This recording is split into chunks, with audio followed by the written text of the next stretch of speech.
Hey everyone, back again. We're going to continue on with the Punitive Society here, but before jumping into it, you know the regular spiel. If you're just tuning into this, be sure to go check out part 1. Go check out the previous episodes I've done on the lectures on the will to know and penal theories and institutions, which were the two previous sets of lectures from Michel Foucault's time at the Collège de France. Go check out however many other episodes I've done on Foucault. I don't know how many. Quite a few. If you like what I do, like, share, subscribe, tell your friends. You can help me out monetarily, be a Patreon or PayPal, follow me in other places, links for all such things in the descriptions. So yeah, don't waste any more of your time with that stuff. Let's start with chapter 4 here, and I'm going to cover chapters 4, 5, and 6 from this series of lectures here. So in 1791, a man by the name of Le Pelletier de Saint-Fargeron, or Faljean, Fargeau. I don't know why I did that. Le Pelletier de Saint-Fargeau argued that because the criminal is a social enemy, as we established in the last episode, they must be exiled or killed. And Robespierre thought that this was evil. Like, not everyone was on board with this, even though there was a broad movement to understand and grapple with criminals as being threats to the social body and to the livelihood of everybody within that social body.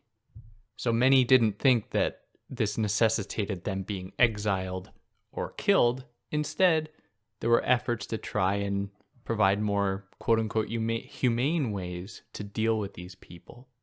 But the extremity of these types of efforts to deal with criminals really reveals how prominent these discussions were and how polarized people were about it, but really how scary it was that this transforming idea of the criminal, or of somebody who'd done something wrong suddenly becoming this type of criminal, could be treated like this.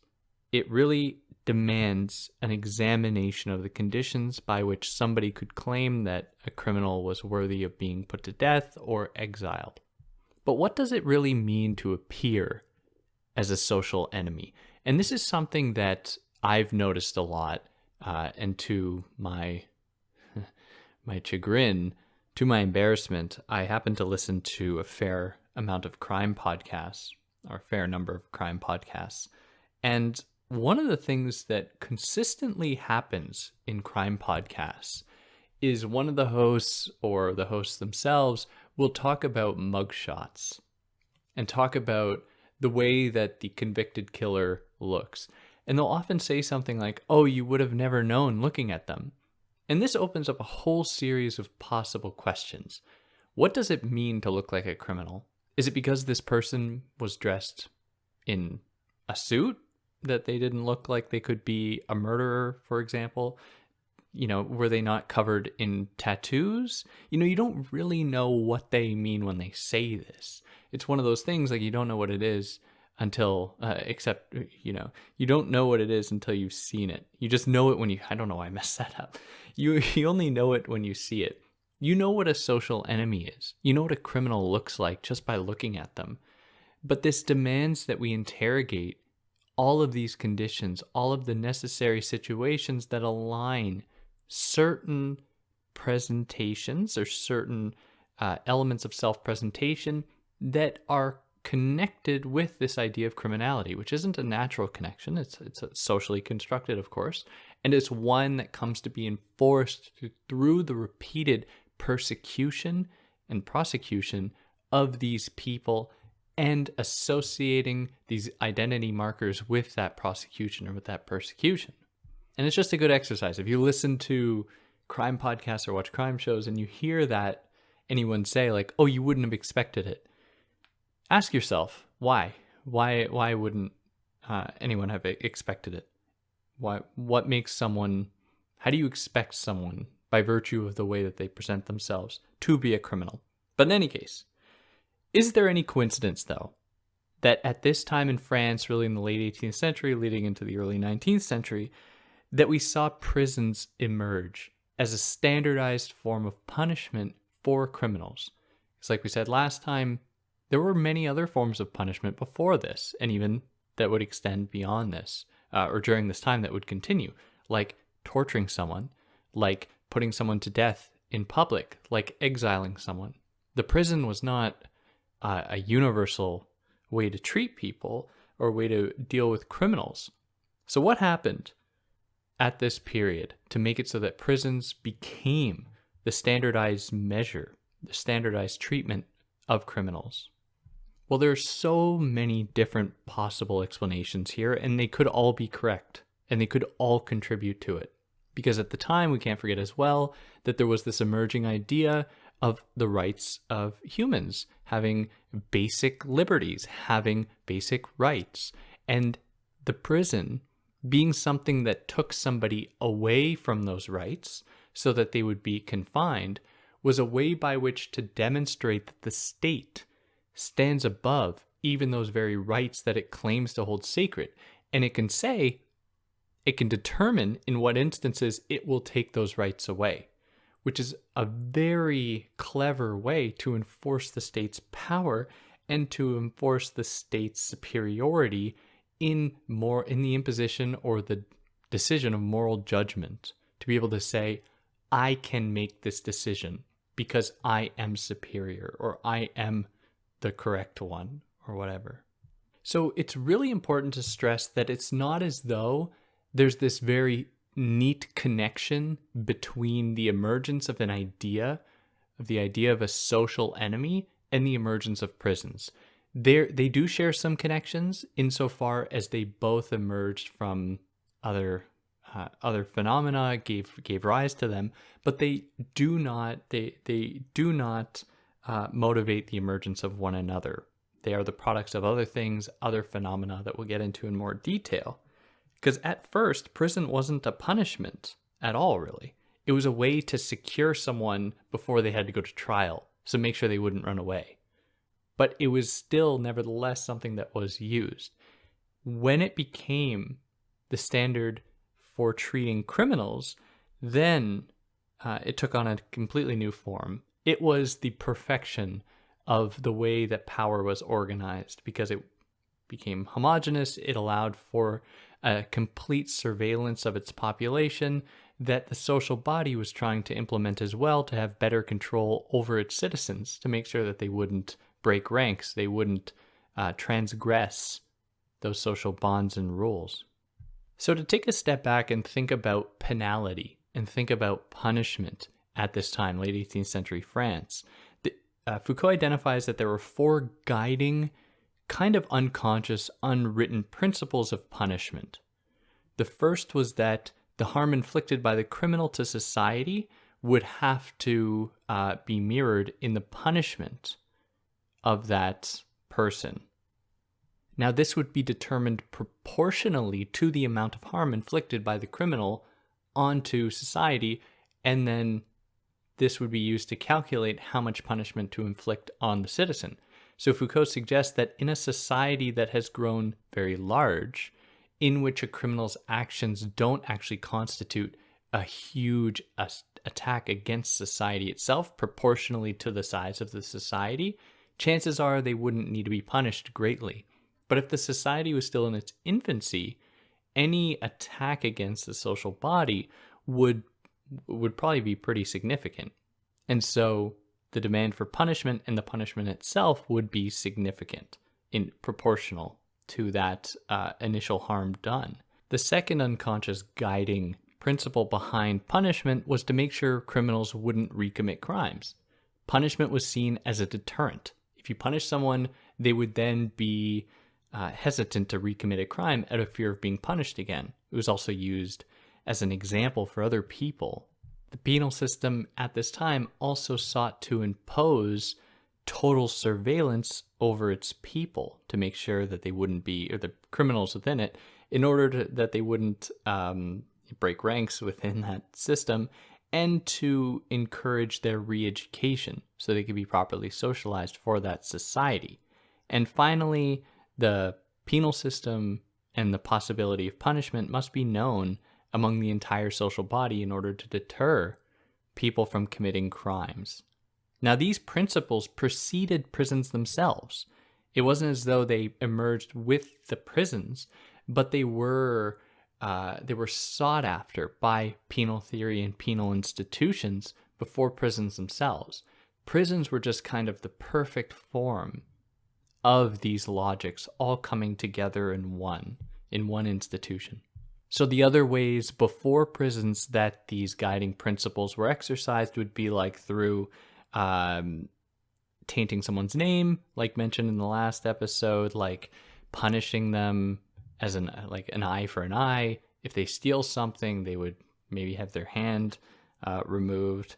They would be forced into forced labor, and so on. All of these other types of punishment belong to and adhered to, in some sense, these four guiding principles of penalty. It's just that they weren't quite as perfect as the prison.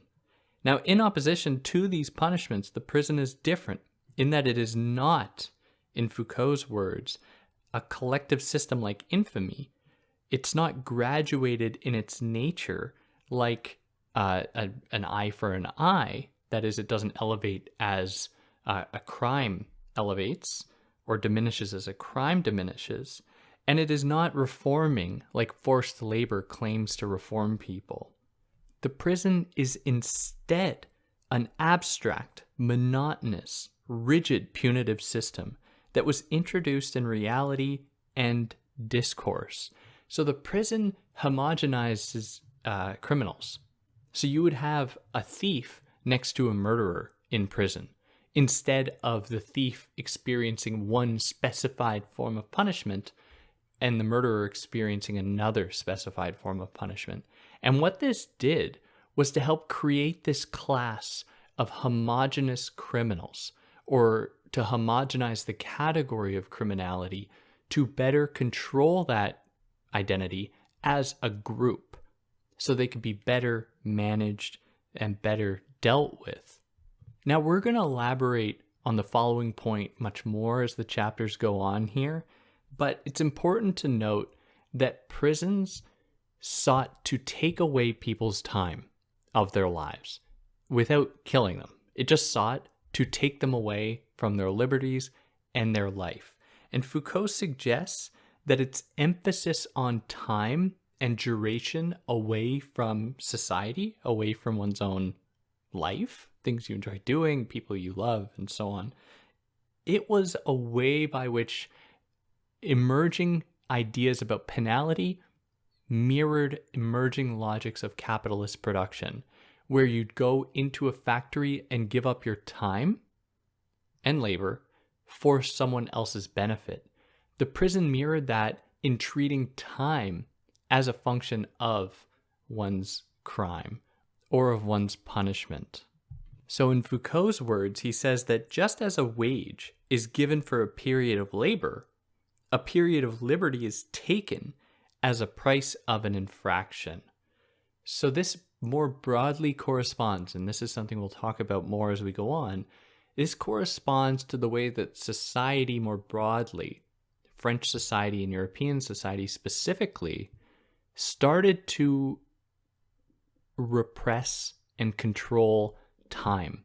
And this made it possible for wage earning to happen and for capitalist production to really occur. And it also made it possible to better control people, to better situate them within their lives, better mandate their lives and control, segment those lives, and to treat prisoners in a homogeneous way. Your crime, no matter what you do, you're going to be put in the same place. The only difference is how much time you're going to spend in this same place, which is just like any claim that prisons stop people from recommitting crimes is absurd by that fact alone, in that you aren't given specialized treatment or like worked with in accordance with whatever crime you've committed. It's just a matter of how much time you spend there. And time, like, what is that going to cure? Not to just submit to the logic of rehabilitation, but if we do submit to the claims of what prisons are supposed to do, I don't see how anyone can believe that that will work. That will somehow make society better. But in any case. So he says that the prison form and the wage form are both functions of time, specifically the repression, the new kinds of repression of time that comes about in accordance with the new logics of control and domination. And that puts us here into chapter 5. So the prison form and the wage form occur when there is introduced a certain quantity of time into a system of equivalences, where you have wage against so much time of labor conducted, and prison against this or that offense, like prison time against this or that offense. So time and the repression of time is what unites these two forms of control, through wage labor and through prison time. So against what a Marxist might say, where they might say that, yes, of course, this is because the economy started to be organized in such a way, and we saw its organizational habits spill over into other arenas of life. Foucault identifies that these logics were emerging before capitalist production was emerging, and they were being applied across the entire social body, even those that weren't yet affected or touched by capitalism. People were internalizing this new form of the repression of time.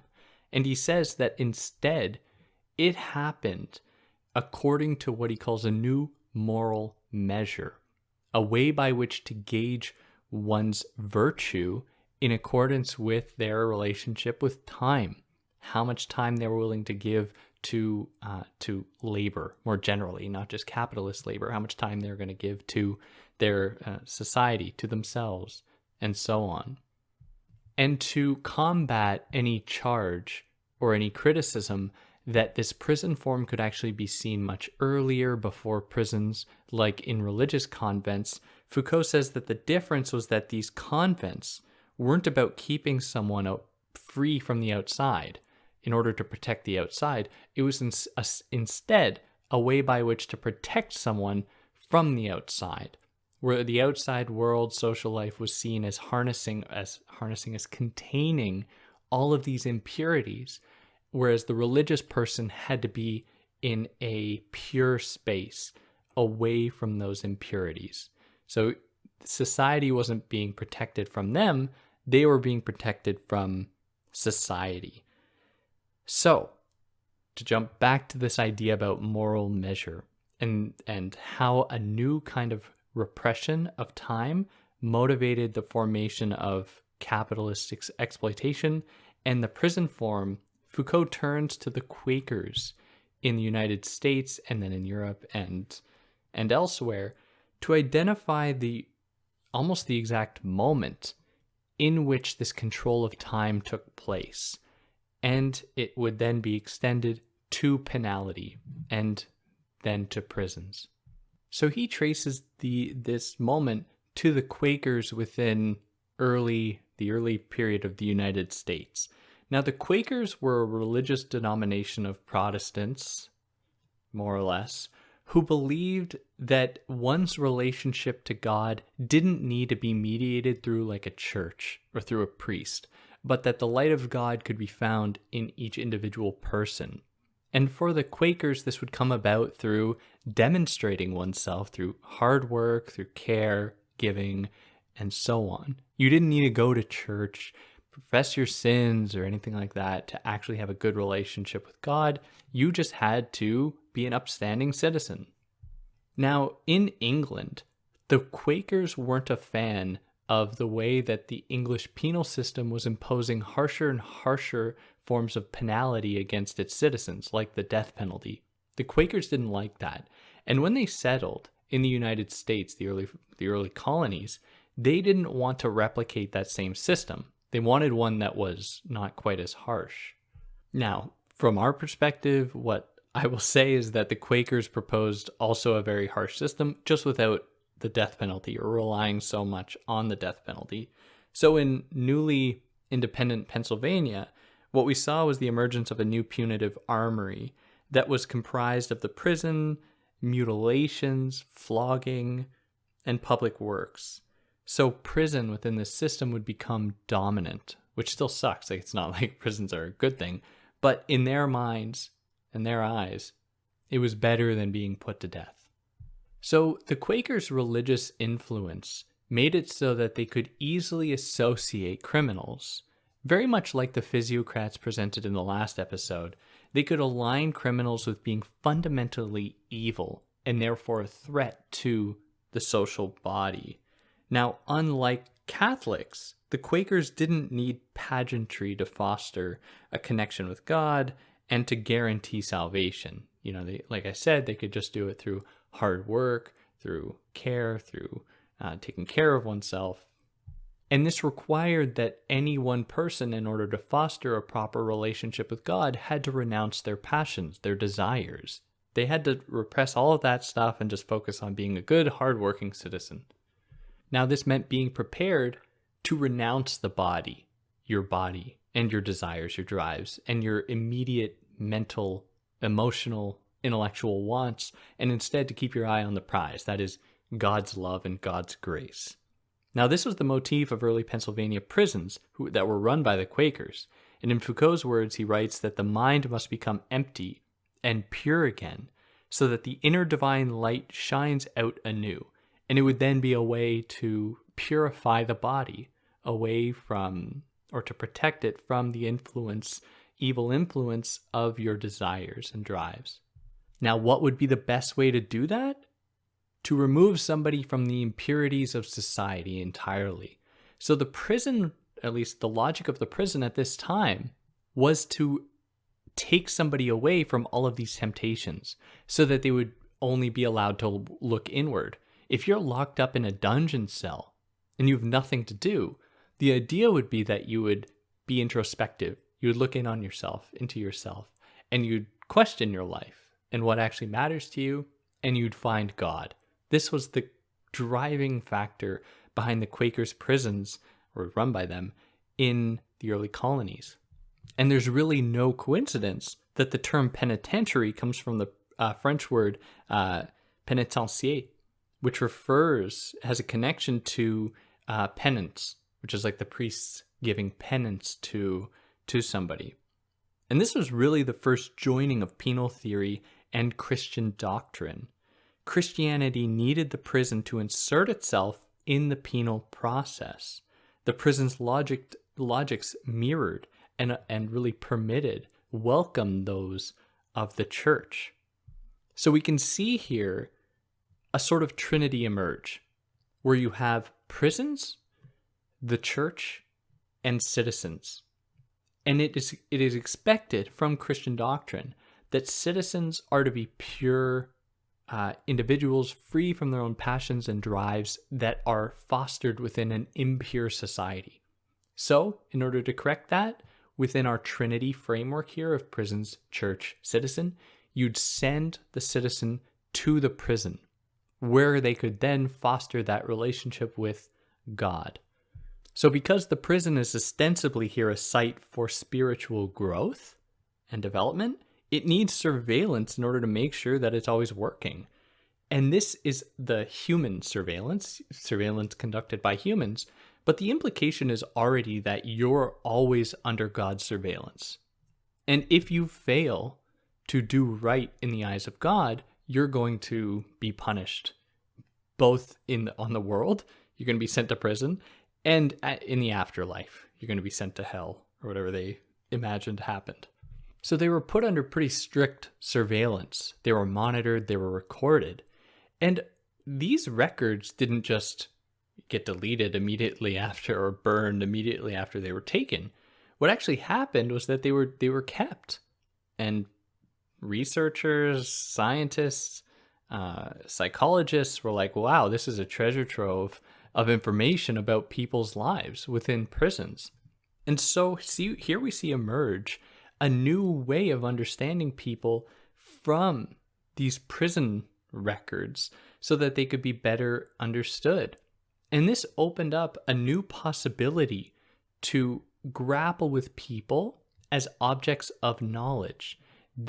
Any of their attributes, their actions, their daily routines can be broken down and understood in order to better prepare for how to deal with future criminals, to deal with future deviants, and anyone that doesn't fit the social mold. So there's really no coincidence that hospitals would emerge around the same time. Hospitals managed and surveyed what, in Foucault's words, he says that they surveyed the anatomical physiological science of man, while the prison managed and surveyed the soul and the person's character. So we see a kind of dual surveillance going on here. The hospital surveys the body to make sure your body is correct, whereas the prison surveys the soul to make sure you are attaining salvation through your isolation in this place. Now, there's such an interesting thing that occurs here as well that Foucault identifies. And this is just one of the things I love about Foucault, is that he provides all of this historical insight, which in itself is super valuable. But then he really digs deep into the implications of these historical phenomena. So he says here about the prison and its connection to Christianity. He says that because Christianity, in the eyes of all of these people, extends back forever, like it goes back to the creation of the universe, what this did was help naturalize the prison, so that the prison just became associated with the proper one primary way to deal with criminality, because it's connected with Christianity. Because Christianity goes all the way back to the start of the universe. Well, you know what I mean? Like God, and the idea of God's virtue, or being virtuous in the eyes of God, extends all the way back to the first humans. What this means, or what this does, is it naturalizes the prison and allows for little possibility to criticize it or to identify the other historical moments and efforts that helped it emerge, so that it's not as though God willed prisons into existence. This was done by humans at a certain point in history for certain reasons. But if you're hearing this and you're like, wait a second, I thought we were talking about France and England. What are you talking about here with the United States? Are you saying that the prisons emerged in the United States now? Well, no. But we can't ignore that influence, and this is what we're going to get into in the next chapter, with chapter 6. So it's important to note that despite some beliefs that the prison existed for a long time, way before the early 18th century, it was really perfected at this point. So there were, like I said, like you could find all throughout history, examples of prison-like structures, like dungeons, where people would just be put away in like a tall spire or big tower and locked away forever, like Rapunzel, for example. It goes way back. Well, I guess Rapunzel isn't that far back. It's like the 17th century, or around that. So it's around anyways, you get what I mean. Dungeons, other kinds of prison-like things go way back, but its generality as a type of punishment was new. And this emerged in that 17th, 18th century period. And it really comes into fruition, and it comes to dominate with the real rise of this Christian logic of penance and salvation, which ironically is happening around the time that science, quote unquote science, is starting to really take off as well. It was almost like an effort to make sure that Christianity, to make sure that religion would remain in the face of science. It's like a last-ditch effort,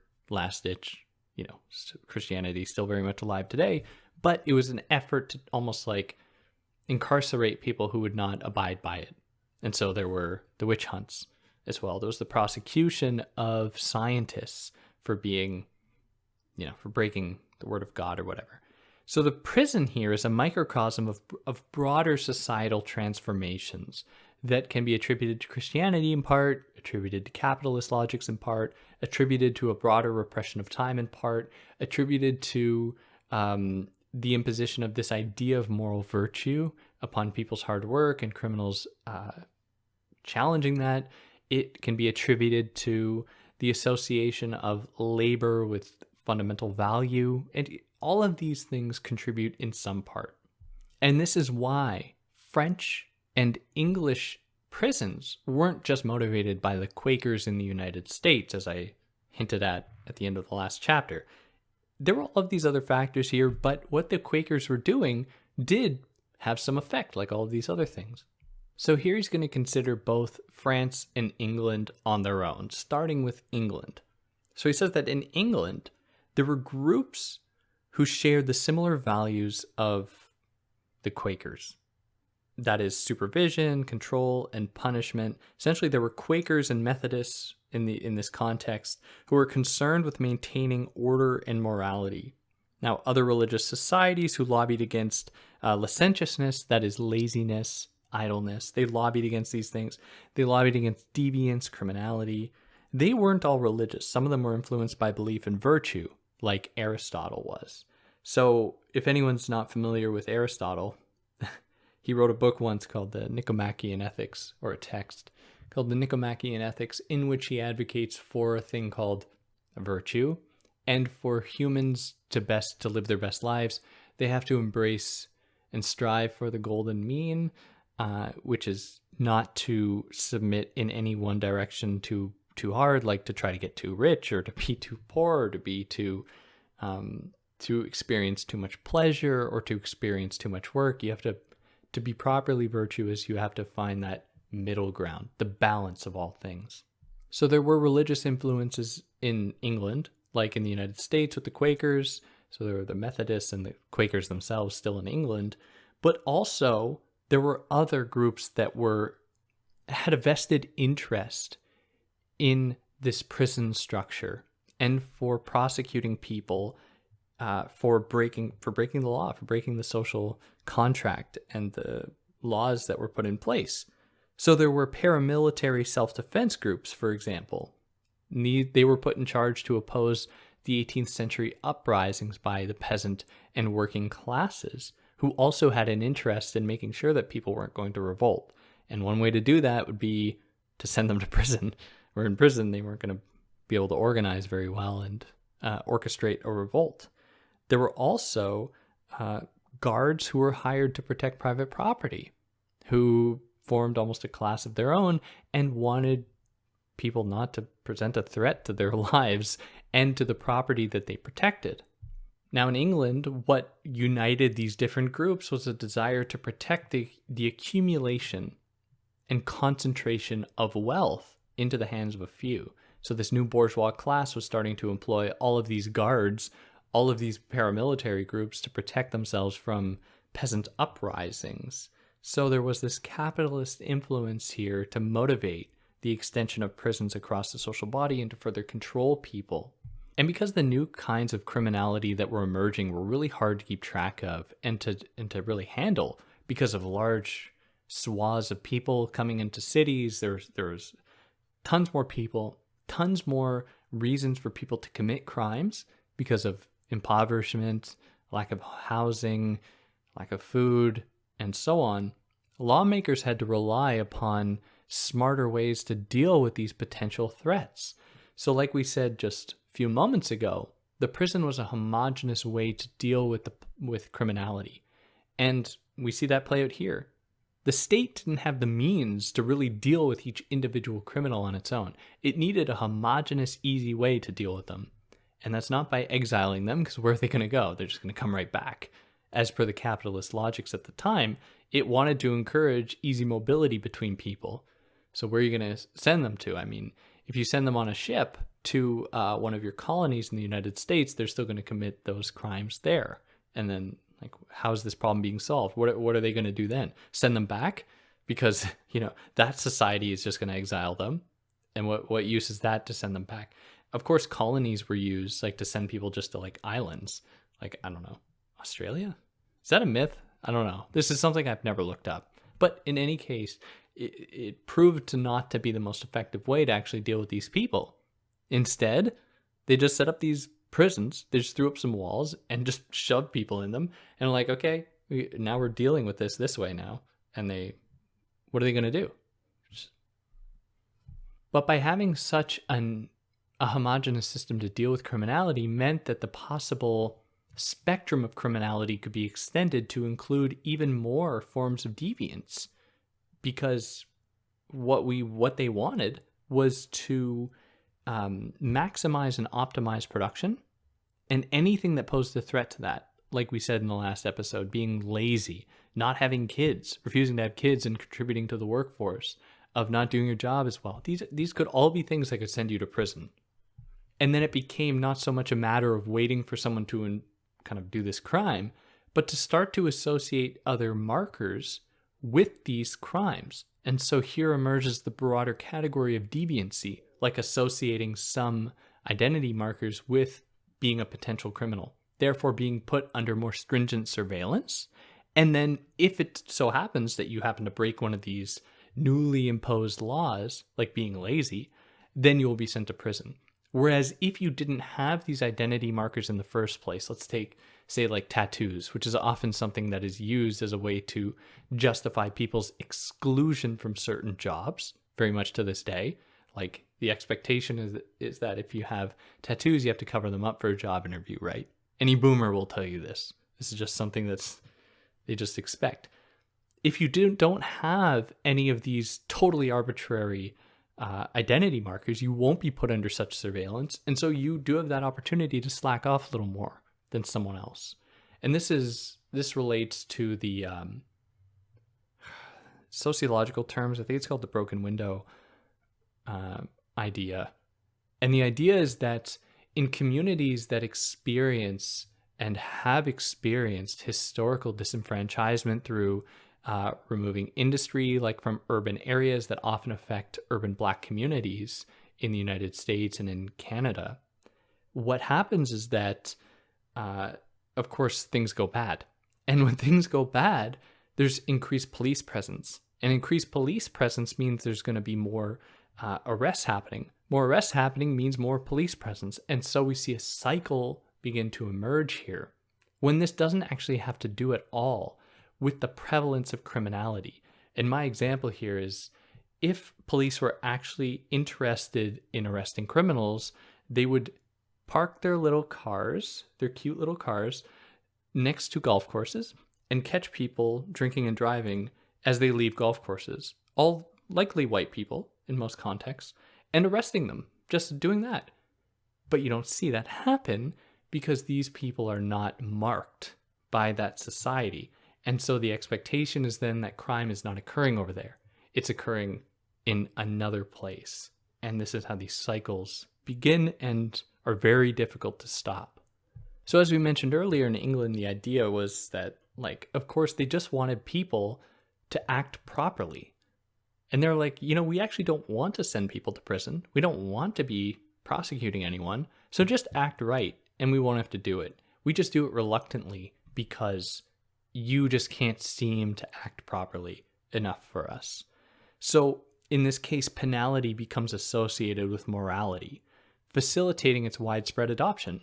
So these people are kind of tacitly, which is to say secretly, or I don't know what a good synonym is to tacitly, like to do it sneakily without making it deliberate. Anyways, they can tacitly normalize the idea of prisons because they are the way to treat people who are immoral. And who doesn't want to be immoral?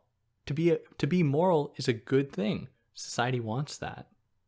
So the state in these contexts is called upon by the bourgeois and by this call for virtue, order, morality to deploy figures like police to the lower classes, to those unsavory populations who might step out of line. So the state calls upon various other actors like police in these contexts to enforce the linkage between morality and penality, to convince the people that it is because they are immoral that they then have to be punished. And this can be done very broadly instead of being specialized, specific to just a few people like previously, before there was a broad surveillance machine that could capture so many different people at once. So the penitentiary would be the extension of this coercive factor of convincing people that they are being immoral and need to be punished. It is universal. It's all present. And so the penitentiary steps in when coercion isn't enough and punishment needs to be used.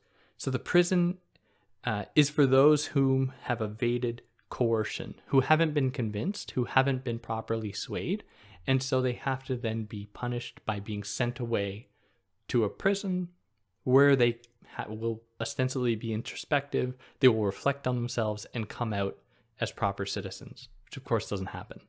Now, we're going to get into France in the next chapter, so the next episode, so stay tuned for that, because there were other guiding influences there to give you a sneak peek, whereas I was just outlining the ways in which English penality motivated the formation of prisons there attached to bourgeois influence. In France, we're going to see that there was still a stronger attachment to the state and state power, not so much capitalist power. That was still a part of it. It's not as though they're totally separate, but we can see a stronger influence by the state there, and we'll talk about that in the next episode. But for now, he wants to illustrate this point about punishing people by considering the abortion debates that had occurred in 20th century France.